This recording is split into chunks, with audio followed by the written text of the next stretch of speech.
Sortie médiatique cet après-midi même du directeur général des douanes, un point de presse au cours duquel il a abordé les différents aspects du fonctionnement des services douaniers.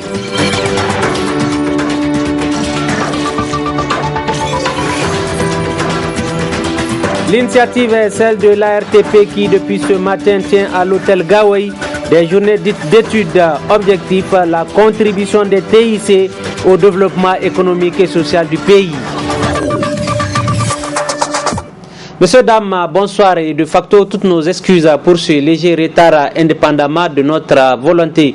Qu'à cela ne tienne, le plaisir est pour nous de vous savoir nombreux à ce 19h45 de la télévision Labari. À l'instant, je vous l'annonçais dans les titres que le directeur général des douanes nigériennes a été cet après-midi même en face de la presse pour un point de presse. Il s'est agi pour le premier responsable de cette direction à travers cette rencontre qui s'est tenue dans les locaux de la direction générale des douanes de tenir informer l'opinion publique sur plusieurs points ayant trait au fonctionnement des services douaniers. On fait le point avec nos reporters Sadou Doumi et Adamou Soumana.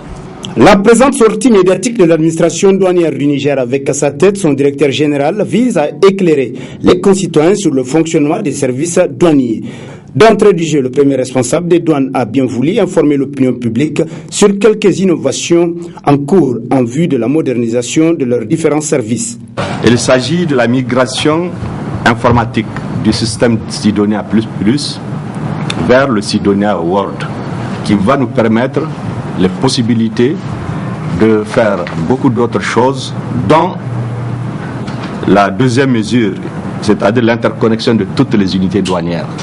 À partir de son bureau, le directeur général peut suivre en temps réel tout ce qui se passe dans les unités douanières. La troisième mesure, c'est l'interconnexion de la douane nigérienne à la douane béninoise et à la douane togolaise. Désormais, toute opération de transit effectuée au Bénin ou au Togo à destination du Niger, nous l'aurons instantanément ici au Niger. Actualité oblige, le directeur général des douanes est revenu sur les véritables enjeux de l'attribution des magasins sous douane à Bolloré. À la gestion actuelle donc des magasins sous douane, l'État prend en charge tous les frais de personnel et c'est des centaines d'employés, près de 200. L'État prend en charge tout le fonctionnement. L'État prend en charge l'acquisition et la maintenance du matériel de manutention. En un mot, le fonctionnement général de l'administration, donc y compris les salaires. Maintenant, avec la concession avec Bolloré, ce que je viens de vous lire, c'est un droit, disons, en hors taxe que l'État du Niger perçoit. C'est-à-dire toutes les charges vont revenir à Bolloré. Les importateurs, ils tireront une plus grande célérité dans l'accomplissement des formalités. Les transporteurs, eux aussi, ils connaîtront plus aisément de facilité. Les transitaires vont continuer leurs activités tous tant qu'ils sont. Pourquoi ? Parce que le choix du transitaire appartient aux propriétaires des marchandises. Ainsi, cette rencontre avec la presse permet, selon le directeur général, de redresser certaines contre-vérités relativement à l'affaire Bolloré qui fait couler beaucoup d'encre et de salive.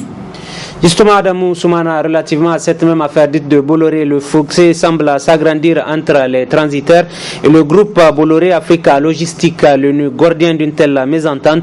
La concession de la gestion des magasins sous douane, une contestation qui ne fait que se raviver au regard de la rigidité des positions de part et d'autre.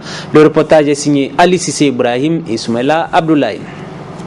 La tension ne cesse de croître entre les transitaires nigériens et le groupe Bolloré à qui l'État nigérien a concédé la gestion des magasins sous douane.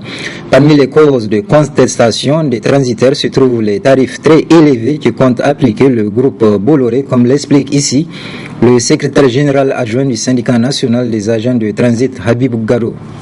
Nous avions également décrit la concurrence déloyale. Étant donné que Bolloré concessionnaire de magasins sous douane et encore même transitaire comme nous, je crois qu'il ne peut pas être juge et partie. S'il arrive à ce qu'on donne, qu'on interdise des sociétés comme Damco et autres de traiter de bout en bout, alors pourquoi ne pas soutirer l'agrément de transit de Bolloré en ce sens, parce qu'il n'est pas plus que les autres sociétés auxquelles on a soutiré la situation.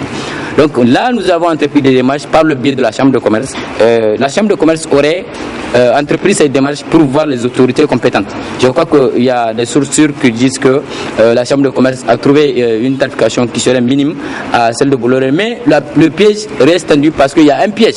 Je dis il y a un piège parce que dans la convention, il est dit qu'à tout moment, Bolloré peut changer son prix.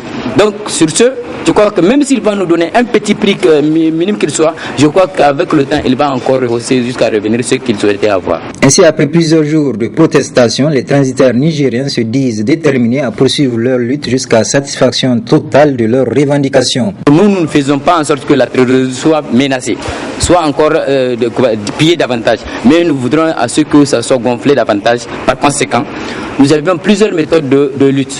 Celle-là que vous avez vue, vous ne pensez pas que le transitaire en tant que tel doit avoir cette manière de lutte. Mais rassurez-vous que ce n'est pas la seule manière que nous avons tout un sac de manières de lutte.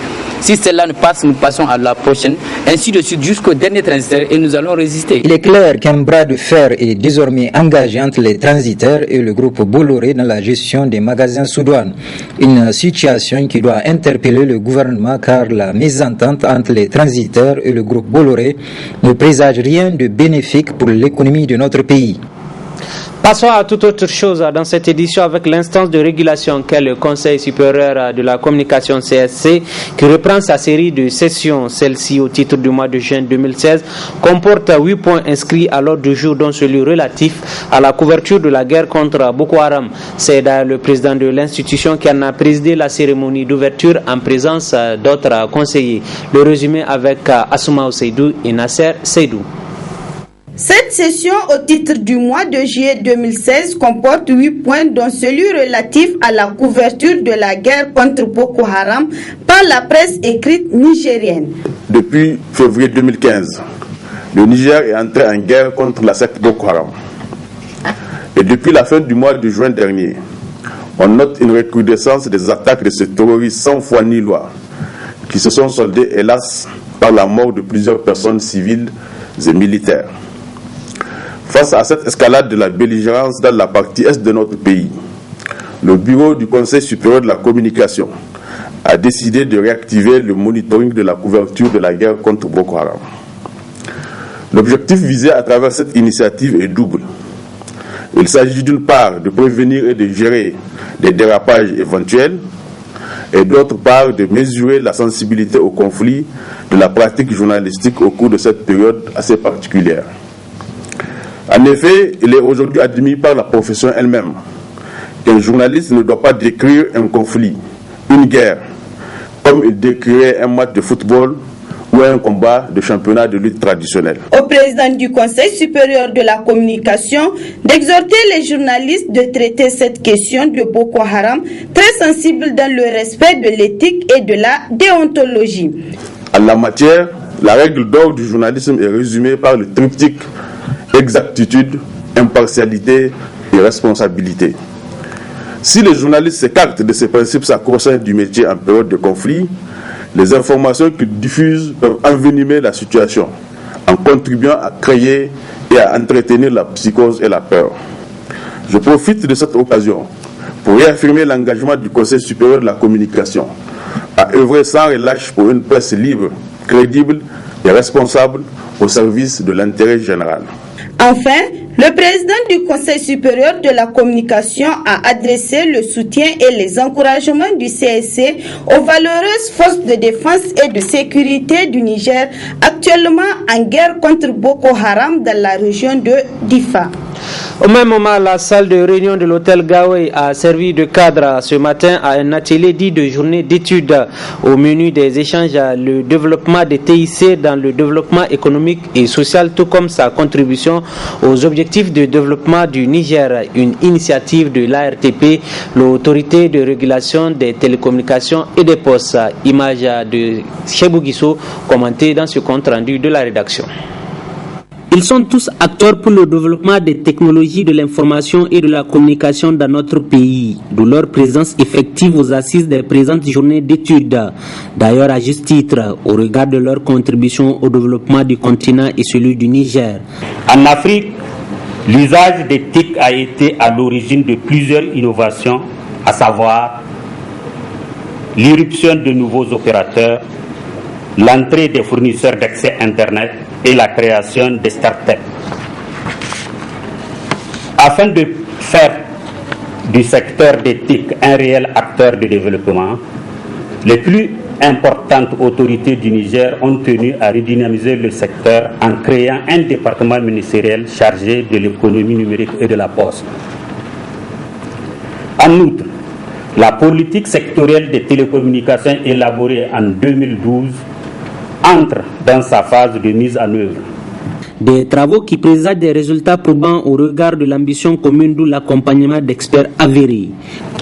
Pour revenir au groupe COGEFI Afrique, qui est aujourd'hui fier de pouvoir vous accompagner dans cette mission, nous offrons non seulement une plateforme pour les collaborateurs d'entreprises à nos représentations à Dakar, Casablanca et Paris, mais également des espaces d'échange à travers nos rencontres top management et symposiums interafricains de gestion publique dédiés aux top managers, qui se déroulent périodiquement sur les sites également de Casablanca, Dubaï, Las Palmas et Nouakchott. Ces journées d'études, un cadre créé par l'ARTP qui nourrit cette ambition. Vous aurez, chers participants, à faire un état des lieux des TIC avec des benchmarks, identifier de nouveaux challenges en termes de régulation en vue des évolutions du secteur, donc notamment sur la convergence, la fraude, la cybersécurité, identifier et mesurer l'impact de la fiscalité sur le développement du secteur, cerner les contours de la transformation et identifier les facteurs clés de succès, tirer naturellement profit de la transformation numérique et identifier de nouveaux produits et services pour la poste, l'administration au bénéfice de la population nigérienne. Bien entendu, l'objectif d'un tel atelier est d'analyser les voies et moyens adéquats pour intégrer les TIC dans le processus de développement au Niger. Des journées d'études qui se tiennent en adéquation parfaite avec les orientations contenues dans la politique générale de régulation adoptée par le CNRTP en 2015. Actualité dans nos régions et cap sur celle de Damagaram, Zender qui sera doté bientôt d'un marché moderne.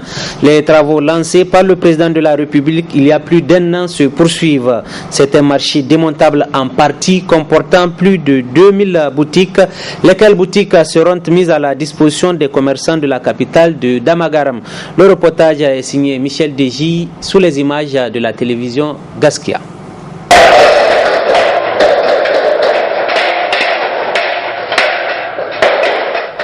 Après plus de 2 mois du démarrage des travaux de reconstruction du marché d'Olé de Zender, le chantier prend forme de plus en plus. C'est un marché de type moderne construit à travers un système d'acier calibre léger. C'est un système très avancé dans le monde aussi. L'acier de calibre léger est aussi connu sous la dénomination d'acier laminé à froid. C'est laminé un profil de dimension précisé à partir de 1000 feuilles d'acier galvanisé. C'est un système différent que le béton. Quand nous avons commencé, il n'y a pas de l'eau, il n'y a pas d'électricité. Ici, comme tout le monde connaît, nous avons beaucoup de problèmes avec l'électricité et de l'eau. Au début, c'était très difficile, mais maintenant, ça marche. Plus de 300 ouvriers nigériens et expatriés s'activent toujours sur ce chantier dans le souci de boucler les travaux dans le temps. Maintenant, tout le monde voit qu'on travaille vite et on va finir le projet à temps. Il n'y a pas de problème, le peuple c'est amical avec nous, il n'y a pas de problème. Notre objectif, c'est finir le projet dans 8-9 mois, c'est-à-dire jusqu'à mars de l'année prochaine, on va finir, Inch'Allah. Ainsi, ce nouveau marché d'Olé de Zander en construction comportera 2152 boutiques, 165 bâtiments, 8 aires de prière et 8 portes d'entrée. Les travaux sont prévus pour durer 12 mois.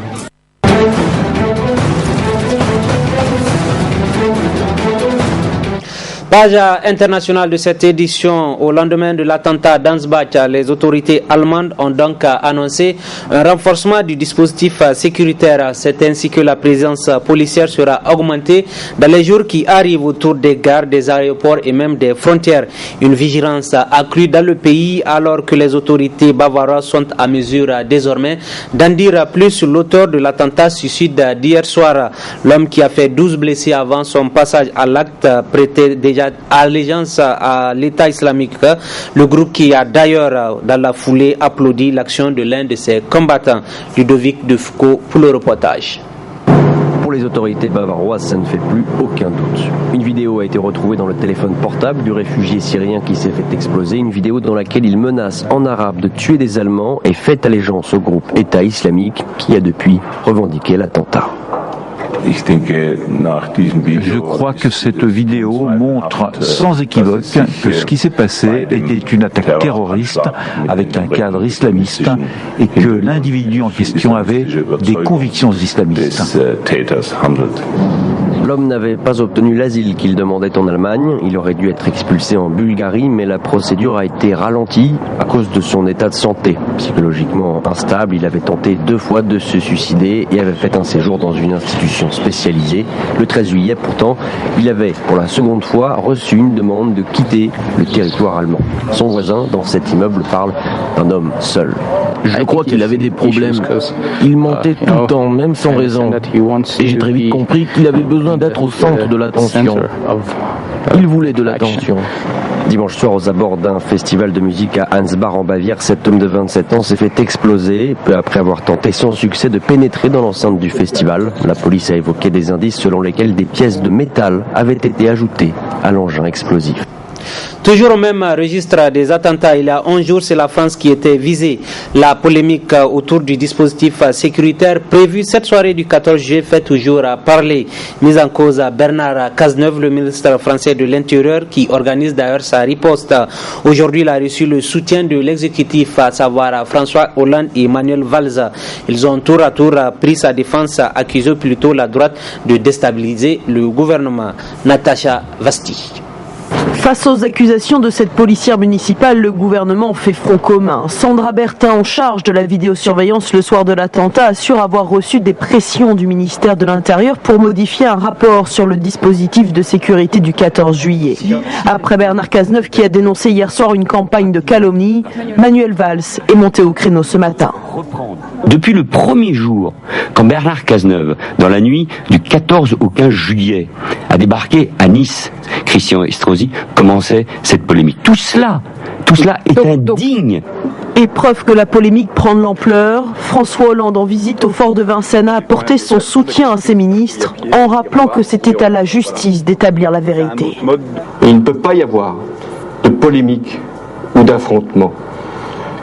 Et c'est pourquoi le Premier ministre Manuel Valls et le ministre de l'Intérieur Bernard Cazeneuve ont eu raison d'en appeler à la dignité, à la responsabilité, tout en garantissant la transparence. Christian Estrosi, lui, ne le voit pas ainsi. L'ancien maire de Nice dénonce un mensonge d'État. Le ministre de l'Intérieur a dit hier qu'il faut que cela cesse. Eh bien, il a raison. Oui. Il faut que l'État cesse de faire obstruction à l'éclatement de la vérité. La France et les Français n'ont pas besoin des coups de menton, des indignations factices et des énervements du ministre de l'Intérieur. Les Français ont besoin d'une seule chose, la vérité. Bernard Cazeneuve a porté plainte pour diffamation. Sandra Bertin, qui affiche son soutien à Christian Estrosi, dit, elle, vouloir faire un signalement au procureur pour faux en écriture publique. De nouveaux noms maintenant sur la liste noire des autorités turques. 10 jours après la tentative de coup d'État, la compagnie nationale Turkish Airlines a annoncé le licenciement de 211 employés, motif à leur lien allégué avec le prédicateur Fethullah Gülen, accusé par Ankara d'être l'instigateur du putsch manqué. 42 mandats d'arrêt ont également été lancés ce lundi contre les journalistes. Pour beaucoup, la purge n'est pas loin de finir. Les images. Le président Erdogan recevant les deux principaux leaders d'opposition aux côtés du Premier ministre. Une image rare pour montrer l'unité du pays. 10 jours après la tentative de coup d'État, le dirigeant du CHP, le Parti républicain du peuple, et celui du Parti de l'action nationale, le MHP, sont venus discuter des conséquences de ce putsch manqué. Pendant ce temps, la traque des personnes soupçonnées d'être impliquées dans la tentative de coup d'État se poursuit. Après le placement en garde à vue de 40 membres de l'Académie militaire d'Istanbul, ce sont maintenant 42 journalistes qui sont visés par des mandats d'arrêt. Parmi eux, la célèbre Nazli Iliçak, figure de proue du monde des médias. Dans un entretien samedi sur notre antenne, le président turc avait prévenu. Si les médias soutiennent le coup d'État, qu'il s'agisse de médias de presse écrite ou autres, alors ils en paieront le prix. C'est dans les lois, c'est dans le droit. Les médias sont dans l'obligation de respecter la loi. Des propos pour couper court aux critiques de l'Union européenne, inquiètent de la sévérité de la purge lancée par Ankara.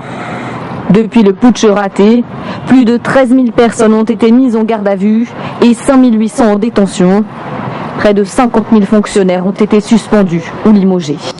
Une liste d'arrestations qui, pour beaucoup d'analystes, est loin d'être close. Et ce sont sur ces images que se referme cette édition. Très bonne suite en compagnie de nos programmes avec la même passion de vous servir. Très bonne soirée aussi. Au revoir.